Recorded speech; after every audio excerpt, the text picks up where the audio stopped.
진화론은 우주가 빅뱅으로 시작되었다라고 말합니다. 진화론은 아메바가 진화되어서 동물과 식물이 되었다고 말합니다. 진화론은 원숭이가 변하여 사람이 되었다라고 말합니다. 그러나 이것은 모두 가설에 불과합니다. 성경은 창세기 1장 1절은 우주 만물이 어떻게 생기게 되었는지를 아주 명확하게 자세히 말해주고 있습니다. 태초에 하나님이 천지를 창조하시니라. 이렇게 하나님이 천지를 창조하셨습니다. 하나님이 천지를 창조하신 후에 마지막에 사람을 하나님의 형상대로 창조하셨습니다. 하지만 최초의 사람 아담이 하나님 말씀에 불순종하고 죄를 범하여 하나님의 형상은 사라지고 육체만 남아 죽을 인간이 되고 말았습니다. 그러나 하나님은 예수 그리스도를 통하여 사람을 재창조하셨습니다. 바로 그 사람이 그리스도인입니다. 그리스도인이 되었다라는 것은 새로운 피조물로 재창조되었다라는 말입니다. 예수님을 믿고 거듭난 새로운 피조물이 됨을 의미합니다. 이것은 봄에 땅속에 뿌린 씨앗이 싹이 나고 열매를 맺어 가을에 곡식을 수확하는 것과 같은 이치입니다. 새로운 피조물이 되었다. 참 은혜로운 말씀입니다. 본문은 새로운 피조물이다라는 제목의 말씀이에요. 이 시간 우리는 본문을 통해서 우리가 어떻게 새로운 피조물로 재창조되었는지와 재창조된 우리가 어떤 삶을 살아가야 하는지를 깨달으며 은혜를 받고자 합니다. 본문 16절 말씀 보십시다. 그러므로 우리가 이제부터는 어떤 사람도 육신을 따라 알지 아니하노라. 비록 우리가 그리스도도 육신을 따라 알았으나 이제부터는 그같이 알지 아니하노라. 성경은 사람은 외모를 보거니와 나 여호와는 중심을 보느니라 라고 말씀했습니다. 그렇습니다. 사람은 외모를 봅니다. 하지만 하나님은 그 사람 속에 들어있는 중심을 보십니다. 사도 바울은 예수님을 만나기 전에 예수님을 육체대로 보았습니다. 예수님을 메시아로 보지 않고 이단으로 보았습니다. 그래서 예수 믿는 사람을 잡아 가두고 죽이고 교회를 무너뜨린 일을 했습니다. 하지만 다메섹 도상에서 부활하신 예수님을 만난 후로는 예수님을 메시아로 믿게 되었습니다. 사도 바울은 거듭남으로 새로운 피조물로 재창조되었습니다. 이런 사도 바울은 이방인의 사도가 되어서 이방인들에게 복음을 전하여 수많은 사람들을 예수님을 믿게 만들고 수많은 교회를 세웠으며 나중에는 로마에서 예수님을 위해 순교까지 했습니다. 이런 사도 바울은 이렇게 말씀합니다. 그러므로 이제부터는 어떤 사람도 육신을 따라 알지 아니하노라. 그렇습니다. 사람을 외모로 보아서는 안 됩니다. 사도 바울이 예수님을 만나서 거듭나서 재창조되어 새로운 사람이 되기 전에는 육신으로만 봤어요. 근데 예수님을 믿고 재창조되어 거듭난 사람이 되고 나서는 뭐라고 고백합니까? 아니다. 내가 이제부터는 어떤 사람도 육신으로 보지 않겠다. 라고 말했어요. 그렇습니다. 우리는 사도 바울처럼 사람을 외모로 보아서는 안 됩니다. 전주에 가까운 소양면에 가면요. 예수 재활교회에 예수 재활원이 있습니다.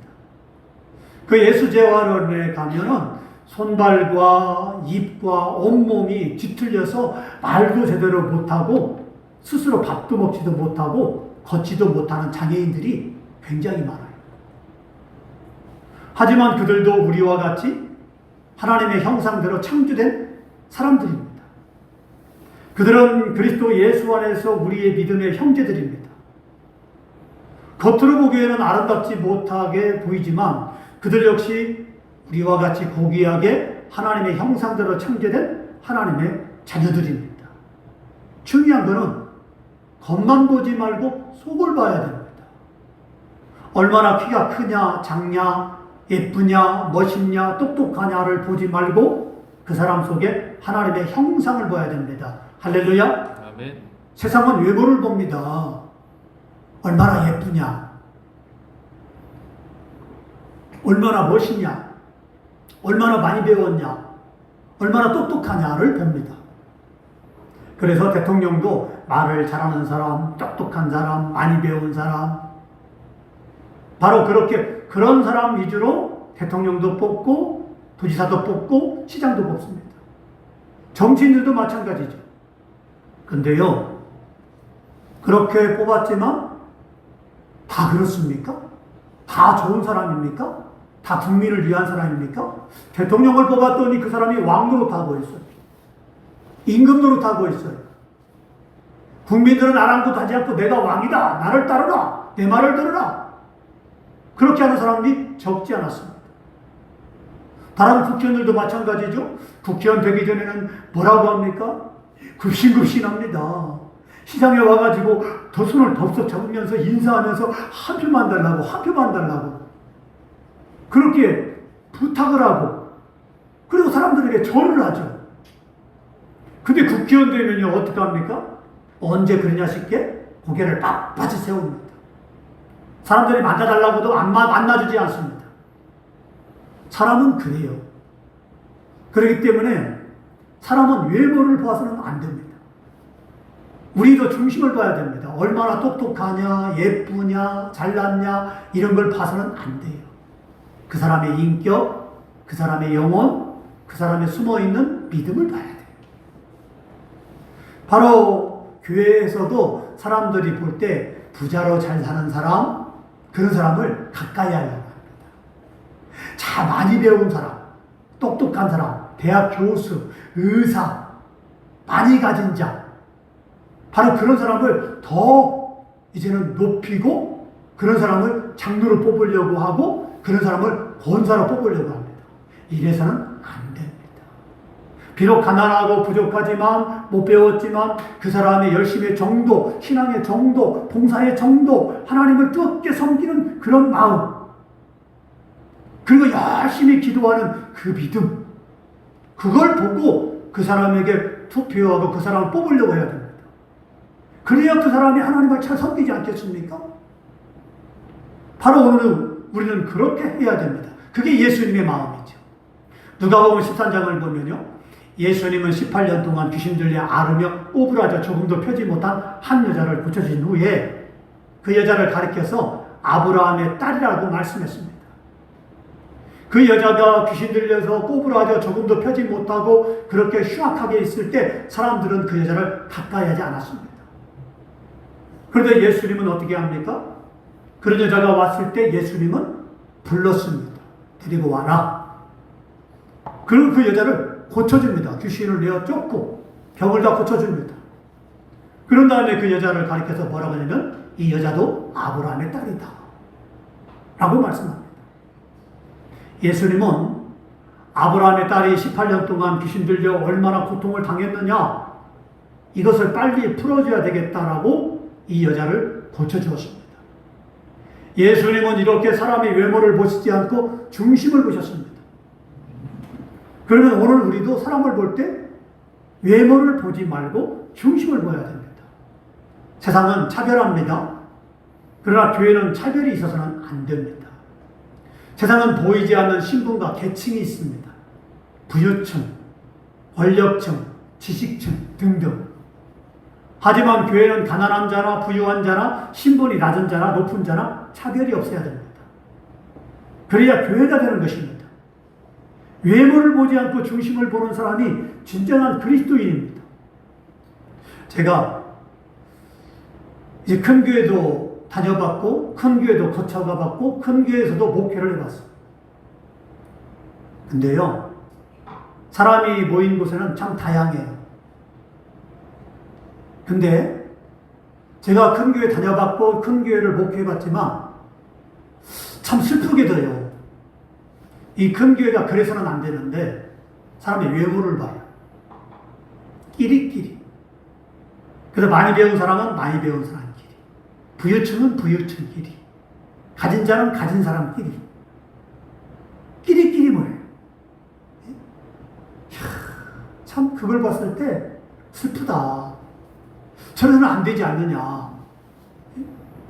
근데 그걸 대놓고 말은 못해. 그렇죠? 자, 심지어 교회가 이래서는 안 됩니다. 만약에 우리 교회가 하나님의 능력이 나타나서 그리고 소문이 나고 그렇게 되면 많은 사람이 이제는 몰려와서 더 큰 교회, 이제는 큰 교회가 될 수 있습니다. 그렇죠? 자, 그러면 수많은 사람이 모일 것이에요. 그러면 그런 사람 가운데 부유층, 권력층, 많이 배운 사람층, 이렇게 이제는 그렇게 사람들이 모일 것입니다. 그러면 우리는 그렇게 해서는 안 돼요. 여러분들이 그것을 깨야 돼요. 그래서 이제는 여러분들이 그 속에 들어가서 안 됩니다.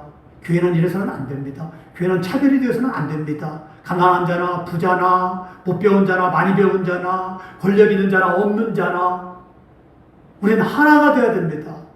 교회는 섬기는 곳입니다. 이렇게 만들어가야 됩니다. 자, 그래야 교회가 되는 것이에요. 외모를 보지 않고 중심을 보는 사람이 진정한 그리스도인입니다. 예수님을 외모로 보는 사람은 예수님을 정치가로 보았습니다. 사회운동가로 보았습니다. 많은 병자와 귀신 들린 자와 죽은 자를 살리자 예수님을 능력자로 보았습니다. 또한 훌륭한 성자로 보았습니다. 이렇게 예수님을 육체로 본 사람들이 자신의 욕구에 맞지 않자 예수님을 십자가에 못 박으라고 고함을 질렀고 결국 자신들의 손으로 예수님을 십자가에 못 박아 죽이고 말았습니다. 예수님을 육체대로 보는 사람은 인간적으로 보는 것입니다. 예수님을 하나님의 아들로 메시아로 나를 구원하신 구주로 보아야 되는데 나를 잘되게 만들어주고 내 소원을 들어주고 나를 축복하여 주실 분으로만 보면 우리 역시 예수님을 십자가에 못 박은 자들과 하나 다를 바가 없게 됩니다. 이렇게 육체대로 사는 사람은 로마서 8장 7절 9절의 말씀처럼 하나님의 법에 굴복하지 아니할 뿐 아니라 할 수도 없고 하나님을 기쁘게 할 수 없으며 그리스도의 사람이 아니라고 성경이 말씀한 것처럼 그리스도의 사람이 아닙니다. 로마서 8장 13절은 우리에게 분명히 이렇게 말씀하고 있습니다. 너희가 육신대로 살면 반드시 죽을 것이로되 영으로서 몸의 행실을 죽이면 살리니 이랬습니다. 성경이 우리에게 뭐라고 말씀하고 있습니까? 너희가 육신대로 살면 반드시 죽을 것이다 라고 말씀하고 있어요. 그렇기 때문에 육신으로 살지 말고 영으로서 몸의 행실을 죽여라. 그러면 너희가 살 것이다 라고 말씀하고 있습니다. 그러므로 우리는 육체대로 살아서는 안 돼요. 육체대로. 그래서 세상 사람들이 사는 방식대로 살아서는 안 돼요. 세상 사람들이 살아가는 그런 행동으로 살아서는 안 됩니다. 세상 사람들을 본받아서는 절대 안 됩니다. 그렇기 때문에 예수님은 너희는 세상을 본받지 말고 그렇게 말씀하고 있습니다. 우리는 결코 절대 예수님을 모르는 세상 사람들처럼 육체대로 살아서는 안 됩니다. 보이는 것은 잠깐이요 보이지 않는 건 영원함이니 라고 성경은 말씀하고 있습니다. 보이는 세상만 보지 말고 보이지 않는 하나님의 세계가 있음을 믿고 장차 썩어지고 없어질 이 세상을 보지 말고 영원한 천국의 소망을 두며 믿음으로 살아가는 저와 여러분 되기를 주의 이름으로 축원합니다. 아멘. 왜냐하면 보이는 이 세상만 있는 게 아니에요. 우리가 보이는 세상을 바라봤을 때 굉장히 넓은 것처럼 보입니다. 하지만 하나님의 세계는 우리가 보이는 이 우주보다도 비교할 수 없을 만큼 넓어요. 우주가 얼마나 넓습니까? 지구가 얼마나 넓습니까? 비행기를 타고 몇 날 며칠을 가도 끝이 없어요. 이게 바로 지구예요. 근데 이 지구보다 어마어마하게 큰 행성이 우주에는 몇 천억 개가 넘어요. 그 몇 천억 개 중에 또 몇 천억 개가 더 많아요. 그러니까 우주는요, 우리가 밤하늘의 별을 봤을 때 셀 수 없지만 그 셀 수 없는 별이 몇 천억 개가 더 많아요. 그러면 얼마나 많을까요? 우주는 어마어마하게 넓어요. 그런데 하나님의 세계는 이보다 우리가 생각하는 것보다 어마어마하게 곱하기 천억보다도 훨씬 넓어요. 하나님은 그런 어마어마한 하나님의 세계, 천국을 우리에게 약속해 주었어요. 천국은 죽음이 없습니다. 병든 것도 없습니다. 가난하게 사는 것도 없어요. 부자가 좋은 걸 가지고 자랑하면서 좋은 집에서 그렇게 삽니다. 천국 가면요, 그거 쓸데없어요. 천국 가는 집이 필요 없습니다. 좋은 자가용이 필요 없습니다. 좋은 옷이 필요 없어요. 내가 부자다. 가난을 두려워할 필요가 없어요. 천국은 가난한 자가 없어요. 천국은 병든 자가 없어요. 병들 필요도 없어요. 암에 걸릴 필요도 없고요. 천국은 병들지 않습니다. 늙지 않습니다. 죽지 않습니다. 천국은요, 어마어마한 것이에요. 천국은 차별이 없어요.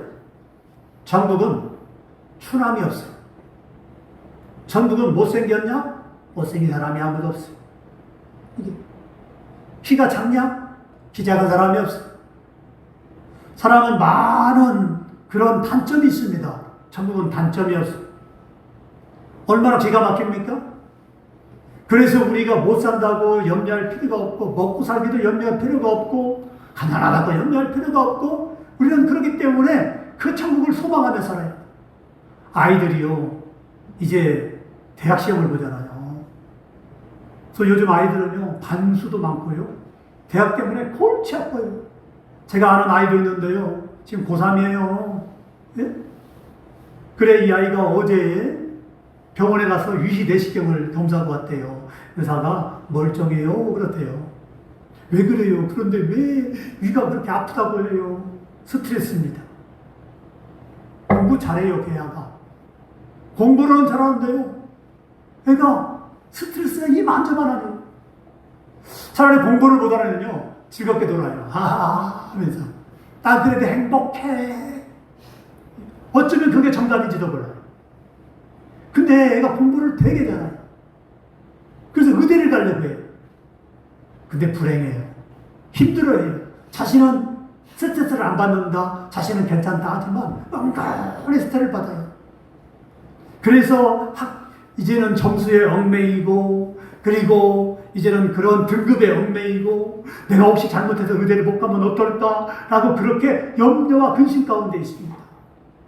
기도하면 참 좋은데, 하나님께 맡기고 하나님을 의지하면 참 좋은데, 그렇게 않더라 이 말이죠. 믿는 아이인데. 그래, 얼마나 불행합니까? 하나님이 전능하신데 하나님을 의지하면 되는데, 근데 그렇게 못하더라 이 말이죠. 그건 세상 사람들의 모습이죠. 우리도 마찬가지지 않습니까? 가난해서 실패할까봐, 어려워서, 병드니까 나는 어렵고 힘들고 염려하고 하지 않습니까? 그러지 말고 전능하신 하나님을 바라보자 이 말이죠. 18년 동안 귀신에 들려서 꼬부라져 있던 사람을 예수님이 당장 고쳐주지 않습니까? 내가 병들었다 할지라도 어느 날 갑자기 하나님이 나를 고칠지 누가 합니까? 내가 가난하다 할지라도 어느 날 갑자기 하나님이 역사할 줄 누가 합니까? 길을 열어주시고 하나님이 함께 하시고 역사하시면, 하나님이 도와주시면은 늙지 못할 일이 없습니다. 그래서 하나님께 소망을 두자 이 말이죠. 천국에 소망을 두자 이 말이죠. 그래서 천국을 바라보자 이 말이죠. 왜 전능하신 하나님만 안 바라보고 왜 사람만 바라봅니까? 세상만 바라봅니까? 왜 나는 못한다고 합니까? 할 수 있거든요. 무슨 말이냐? 믿는 자에게는 늙지 못할 리 없느냐라고 말씀하지 않습니까? 나는 바보야, 나는 석두야, 나는 멍청해. 사람들이 그럽니다. 나는 못해, 나는 아무것도 못해, 나는 머리가 나빠. 아니, 하나님이 슈퍼컴퓨터보다도 훨씬 좋게 만들어놨더니 나는 바보야, 나는 머리가 나빠. 아니, 하나님께서 말씀하지 않습니까? 너 슈퍼컴퓨터보다 머리가 뛰어나. 너 아인슈타인만큼 머리가 뛰어나. 왜 너 해보지도 않고 멍청하다고 그래? 왜 해보지도 않고 바보라고 그래? 해보지도 않고 왜 너는 왜 그래? 나에게 기도하고 나만 붙들고 전능하심을 믿어봐. 하나님이 답답할 거예요. 어떤 사람 말합니다. 나는 머리가 나빠. 나는 그래 공부를 못해. 아니라는 거예요, 하나님이요. 근데 스스로가 그렇게 만들어버려요. 나는 머리가 뻥청해. 바보야. 나는 못해. 난 능력이 없어. 나는 이것밖에 안 돼. 스스로가 딱 한계를 그어버려요. 그러니까 안 되는 거예요. 전능하신 하나님은 무한대예요. 전능하신 하나님은 능치 못할 일이 없어요. 나는 머리가 나쁘고 나는 그렇게 하지만 그걸 가지고 하나님 앞에 나와서 하나님 이래요. 나 이렇습니다. 나 이것밖에 안 돼요. 그러나 내게 능력 주신 자 안에서 내가 모든 것을 할 수 있을 줄로 믿어요. 하나님 전능하잖아요. 그러니까 전능하심을 나에게 주세요. 기도하면서 몸부림치면서 하나님을 의지하게 되면 하나님이 길을 열어주지 않습니까? 길을 열어주고 하나님 만들어주고 변화시켜주고 능력 있게 만들어주고 세상을 지배하는 사람으로, 세상을 바꿔버린 사람으로, 세상에 뛰어난 사람으로 바꿔주십니다. 할렐루야. 아멘. 본문은 그걸 말씀하고 있단 말이에요. 근데 많은 사람들이 답답하게 살아요. 힘들게 살아요. 나는 이것밖에 안 되니까 그냥 주저앉아버려요. 나는 못해. 나는 아무것도 아니야. 근데 성경은 너는 할 수 있어. 너는 가능하다니까. 너는 누구보다 뛰어날 수 있어. 너는 똑똑해. 하나님은 그렇게 말씀하시는데 스스로가 나 못해. 나는 바보야. 고개를 숙여버려요. 그러니까 하나님이 도와줄 수 없어요. 맞습니다, 하나님. 나는 바보고 나는 머리가 나쁘고 나는 하지만 그런 것 같지만은 나는 그러나 전능하신 하나님 믿습니다. 나는 하나님의 자녀입니다. 하나님 도와주면 나는 능치 못할 일이 없습니다. 나는 염려가 없어요. 하하하 웃으면서 나는 할 수 있어 라고 하면서 그렇게 합니다. 머리가 나쁜 사람은 기도하면서 공부하고요. 난 능력이 없는 사람은 이제 하나님을 기도하면서 그 능력을 발휘하려고 찾고 애씁니다. 그래서 두드리고 찾고 이제는 구하면은 하나님이 역사하시죠. 그러니까 우리가 믿음으로 살아야 돼. 이어서 보면 17절에 이렇게 말씀합니다. 그런데 누구든지 그리스도 안에 있으면 새로운 피조물이라 이전 것은 지나갔으니 보라 새 것이 되었도다. 여기서 새로운 피조물이라는 것은 완전히 달라진 신분을 말합니다. 죄인에서 하나님 자녀로 영원히 심판받을 자에서 영생을 얻을 자로 썩어질 세상에 속한 자에서 영원한 천국을 유업을 받을 자로 생명이 없이 썩어질 자에서 영원히 살 수 있는 자로 능력이 없는 자에서 능력 있는 자로 하나님 만들었어요. 그게 새로운 피조물이에요. 이렇게 그리스도 밖에 있을 때와 그리스도 안에 있을 때는 완전히 다릅니다. 그리스도 안에 있는 자는 그리스도 밖에 있을 때와는 완전히 다른 새로운 피조물이 됩니다. 그렇다면 그리스도 안에 있는 우리는 새로운 피조물에 걸맞는 삶을 살아야 돼요. 에베소서 4장 22절을 24절에 이렇게 말씀합니다. 너희는 유혹의 욕심을 따라 썩어져가는 구습을 따르는 옛사람을 벗어버리고 오직 너희의 심령이 새롭게 되어 하나님을 따라 의와 진리의 거룩함으로 지으심을 받은 새 사람을 입으라 그랬습니다. 새로운 피조물이라고 말한다고 새로운 피조물이 되는 것이 아니에요. 그리스도 안에 있다는 말한다고 그리스도인이 되는 것이 아닙니다. 예수 그리스도를 믿기 전에 구습을 따르는 옛사람을 벗어버리고 의와 진리와 거룩함을 따라 새로운 삶을 살아가는 사람이 새로운 피조물이 되는 것이에요. 할렐루야. 아멘. 예수 믿기 전에는 내가 이렇게 말씀에 불순종하며 살았지만 예수 믿은 후에는 무조건 말씀에 순종하는 거예요. 그게 새로운 피조물이에요. 예수 믿기 전에는 나는 하나님이 없어도 얼마든 내 뜻대로 살 수가 있어. 내가 노력해 살 수가 있어 라고 하지만 새로운 피조물 예수 믿고 난 뒤에는 나는 예수님 안에서 믿음으로 나는 살 수 있다. 나는 살아야 된다라고 말하는 사람. 나는 예수님 없는 사람, 세상 사람처럼 살지 않고 나는 믿음으로 살 거야 라고 결단하고 말씀대로 사는 거예요. 그게 새로운 피조물이죠. 어느 날 임금님이 궁궐 밖을 나가서 아멘 시찰을 했습니다. 임금님은 이곳저곳을 돌아다니다가 다리 밑에서 한 거지 소년을 발견했습니다. 임금님 보기에 그 소년의 모습은 너무나 더럽고 꾀죄죄해서 애처롭기가 그지없었어요. 임금님은 내 아들 같아서 궁궐에 가면 내 아들도 저 나이가 비슷한데 아들 생각이 나서 너무나 그 소년이 불쌍히 보니까 여봐라, 저 소년을 데려와라. 너 나랑 같이 가자. 그래야지 임금님이 그 소년을 궁궐로 데려갔어. 데려가서 신하들 앞에서 여봐라, 이제부터는 이 아이를 내 아들로 삼겠노라 라고 선포했습니다. 양자가 되었어요.